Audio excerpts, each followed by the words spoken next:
time he earns this year, but it could also be a guy that's a backup for us this year if he doesn't earn a starting role, and potentially down the road at a starting role. Torrance has played a lot of football. Just kind of what do you like best about him, and how do you see his development so far from taking his game? Yeah, I mean, he's a big man, Mark. It's size matters up in there when you're facing some of those guys, and we got some really good D tackles in this division, and so having a guy who can anchor versus power, that's probably what he does best, and he's got length, to get on guys and hold them off. You're not going to see people running down his cylinder. I thought you saw, sometimes you go from a lower level to SEC, which is, as we know, probably the highest level, in college football, and it wasn't too big for him. And so I expect that same transition here. It's not going to be easy. He'll have to come in here and earn the role. We're not going to give him anything, but, size, strength, power, those would be, his top attributes. What size do you see O'Cyrus playing on, left or right? Well, he'll just compete. Us. We'll put him in there, and all these guys will come in. We're not moving him in and saying you're starting day one. He's going to have to come in here, and we'll try him all around and get the best five, once it's time for games. Does he have? Brandon, what impressed you about O'Cyrus' decision to leave, Louisiana Lafayette and test himself at the SEC level? And I guess just the confidence that he had in knowing that he could do that. What does that tell you about his character? Yeah, I mean, I think the story that I like was he didn't, he knew the head coach, and he didn't go in there and say, I'll transfer if you give me the starting job. And he just came in there and, he worked, and this is exactly what Coach Napier said. He just, put his head down, worked, started with the threes, moved up to the twos, and eventually, earn that starting role. And that's what you want, a guy that's not afraid of competition. He's going to earn everything, and it'll be the same adjustment here, as he moves to the NFL.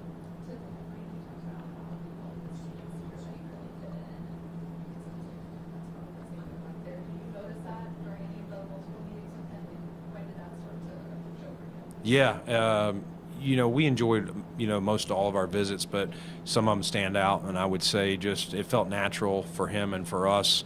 I know that, I always follow up with the people that, deal with him besides me, and I know the coaches really enjoyed him and thought he's going to come in here. This is how we would use him. This is what we would do. These are the type of run game things we would do with him.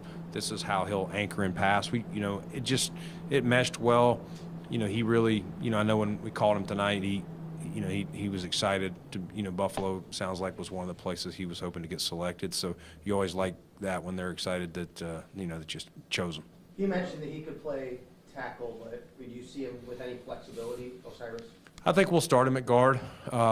If he proves and wants to do that he can go out there. But right now I would see his best chance, to help us would probably be inside. Brandon, talking to O'Cyrus at the Combine, one of the things that he mentioned was blocking for a mobile quarterback in Anthony Richardson at Florida, and how he thought that was going to help him translate to the NFL. Is that part of the equation when you look at a guy like that, and Josh Allen obviously being mobile?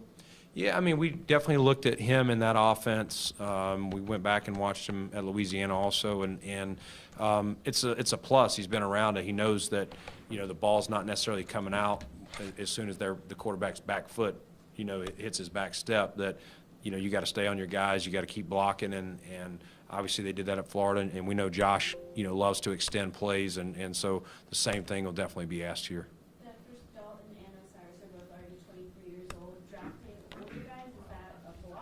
No. I know previous years you've drafted younger guys in the first round, especially. Is it COVID an impact of that at all? Like, is there anything to that, or is it more of a coincidence? It's just a coincidence. It really is. We're just trying to get good players. You love it, yeah, if they're 21 and you're going, man, this guy's got great upside and they haven't hit a ceiling. But I think this guy, he's played 1 year of major college football. I think there's more with him, and I think, we can get his, his body weight, even better with, adding more muscle mass to make him more athletic and more powerful. Brandon, looking at next week tomorrow, as things stand right now, you guys only have 2 more picks. if you were to, maybe try to make a move to maybe get some more draft capital, is that something that you guys look at like tonight or like first thing tomorrow morning? Like when do those conversations possibly start about maybe trying to find a partner to make a move to get more picks? Yeah, I mean, and we had opportunities tonight with both picks, but it just, where we were going to have to go to. With the first one with O'Cyrus, we didn't even consider it. This one, as it was getting close, we had, several teams that were interested in the pick, but all of them were going to have to drop too far, and we just felt, our board could get cleaned out to where we'd be picking too low for giving up a player of Dorian's, caliber. But as far as tomorrow, we don't have to, we don't have a fourth. I would have loved to have gotten one, but at the same time, I don't want to give up a good player just to say, oh, well, we added a pick. So we'll have to be patient in the fourth, and then, we'll see. We're early 5, so we'll see where that goes. If there's a player there we really feels the value, we'll do it.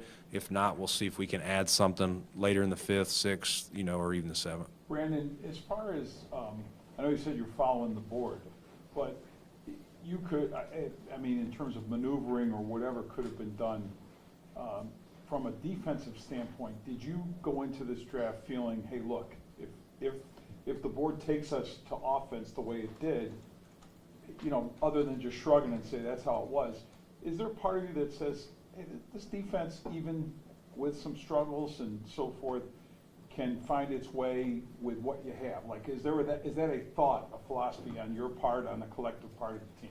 Yeah, I mean, we're definitely, Vic, I get your question. We're definitely looking. We got guys on defense that were like, hey, if they're there at the right value. I think, with the first 2 picks, it was clearly the offensive guy, was clearly the best player. And so you really didn't even look there.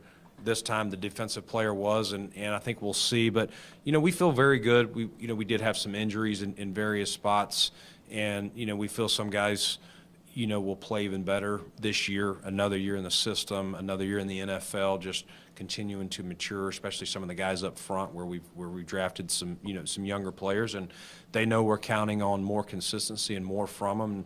So we're excited about that, but, we do have a couple more picks, and if there's a defensive guy that we think makes sense to add to the group, we wouldn't hesitate to do it. How much are you really making a point of emphasis on making this again one of the most competitive rosters that you have to put together? Yeah, I mean, that's the key. We're trying to find competition. You'd love to just sit there and say I'm drafting starters, but that's not realistic, especially in certain spots where you've got, we just drafted a linebacker, and we got Matt Milano, who's one of the best in the game. So you're not necessarily saying he's going to plug in and start outside backer, but you just draft good football players. Things happen, injuries happen. You never know. It's hard to predict. Like I said, I know in Carolina one year, we had just paid a center, in a guy named Justin Hartwig, and we had Ryan Khalil, high in the 2nd round or bottom of 1st, somewhere up there, and he was sticking out. And you're trying to find somewhere else. We just paid this center, but ultimately take a good football player, and he was good enough that we moved on from the guy we paid, and he became an all-pro. So that story's always stuck with me, and there's been other ones, but that one was a clear one of take good football players, don't worry about who's starting right now. Injuries, other things happen, contracts get in the way, and it'll all kind of settle itself. You spent a lot of time with O'Cyrus, talking about, his coaches, the Senior Bowl. How much did it help having a year of games, like getting to know you, preparing for it, to then go into this scouting cycle and say, okay, this is what we're getting, and this is what we're specifically doing? Yeah, that's a good question, Matt. I think last year we were definitely getting to know Chrome and what he was looking for. It was Dorsey's first year. What tweaks did he want to make from an offensive system, whether it's pass protection, run game stuff, whether you're doing outside zone, mid zone, gap scheme, how do you want to, kind of mix your offense up? Definitely a good feel, and Chrome understanding how we see players too. So I felt even going back to free agency with McGovern, that was one where scouting and coaching were in sync with what we need. Last year we were definitely trying to figure that out, and so O'Cyrus was a guy, like I was telling Catherine earlier, that we felt was a good mix, throughout, and especially when he came on his 30 visit, it was just like, man, this guy could really fit here in Buffalo. Brandon, to go back to Chris' question, and I know how the board felt, the way it felt for you when you wound up getting a tight end and a guy who's big and can protect Josh. Is there some, maybe relief is not the right word, but is there some aspect that you're pleased in adding those two pieces on offense? Because perhaps to shake up an offense that seems like stale as the year progresses. Yeah, I mean, we were definitely hoping to add some more pieces this offseason. I mean, I'm excited about, some of the guys we added earlier, Hardy and Sherfield, some different pieces. And again, just looking for weapons, whether it's speed, whether it's, Kincaid, we feel could be a mismatch type, whether you want to call him a tight end, he is a tight end, but he'll be, as I said last night, flexed out, trying to get him on the right matchup, inside, down the seam, all those things. So just trying to add more pieces, more competition.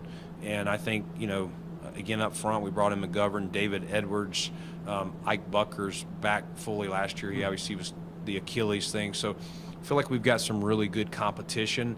And, it'll be fun when we get to training camp. Hopefully all these guys are healthy to, let them battle it out and see who's the best five. O'Cyrus didn't allow a sack his entire college career. How often do you see that from a player who faced, I think, over 1,500 pass rush snaps? Yeah, that's remarkable. Just from a focus standpoint, we'll watch really good players that you see get drafted at the top, but sometimes they get bored or they lose focus. Like nobody can beat you. So, I'm not sure there's very many people that have that on their resume. So that speaks to his desire to be great every single play, no matter whether you're playing, Alabama or you're playing, the Sisters of the Poor. I know.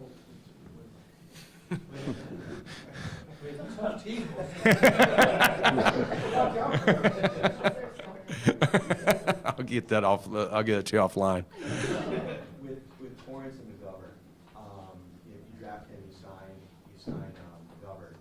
With Bates, I know like over the course of his time with you guys, you've had him in all 5 spots. Yeah. Is maybe some time at tackle at some point out of the realm of possibility for him, or do you see him solely in career here, like because he played the majority? Yeah, I mean, I think first and foremost there, but we know, we've always said Bates could go get us out of a game at tackle. I think we'll still rotate him, at the guards and then backing up Mitch at center. But I have no doubt that he could go out there and get us out of a game at tackle. I don't know if we would, have him doing a lot of that, but maybe enough just to make sure he's ready, from a game day release standpoint if injury struck. Brandon, any particular positions stick out where there's still value heading into day 3, whether it's on the offense or defense? Yeah, I mean, I think there's, there was a little bit of run on receivers, but there's always so many receivers. I think there, some of those guys, again, we're going to have to wait a while to, at least it's early 5, but we're going to have to, get through that 4th round. So, we'll see. That's probably the position that I remember had the most. Maybe some corners. There was starting to be a little bit of run there, but I feel like we still had some DBs on the board. How much experience of not having that 4th round pick makes you a little bit at ease now going into the meat and potato round? It kills me. I hate not having a pick, but again, I slept better knowing that we were able to get Kincaid last night. So in the end, it was worth it.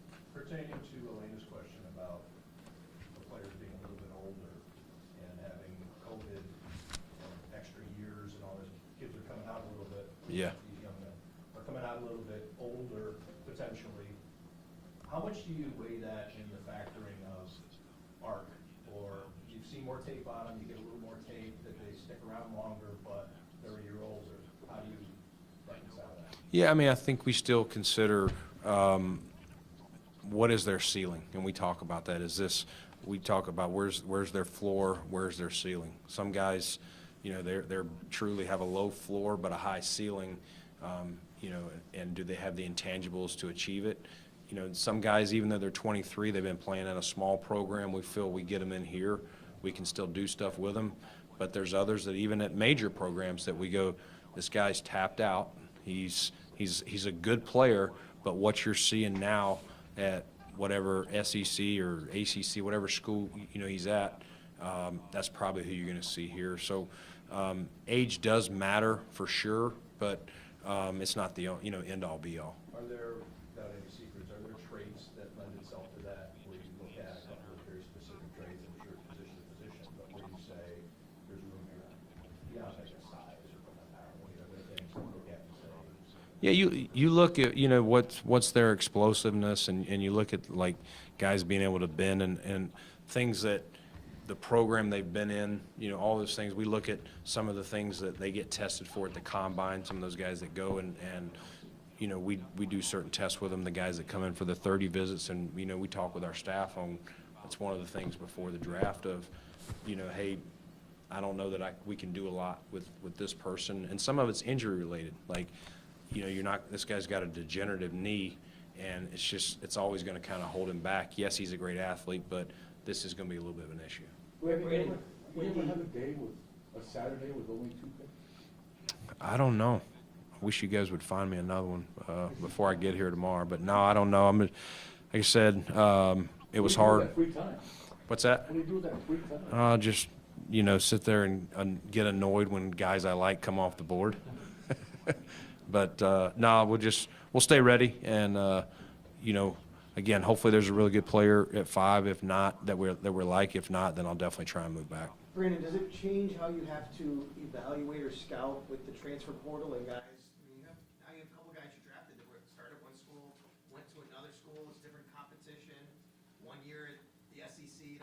How does that work for you? Yeah, I think you look at everything. You definitely how was the transition? What kind of system are they playing in? Are they walking into, is it going to be a major curve here?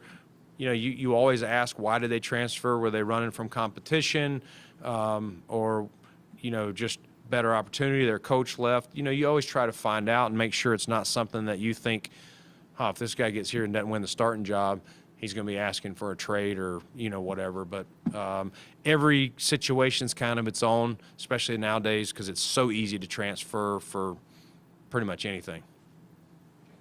Okay, awesome. Thank you.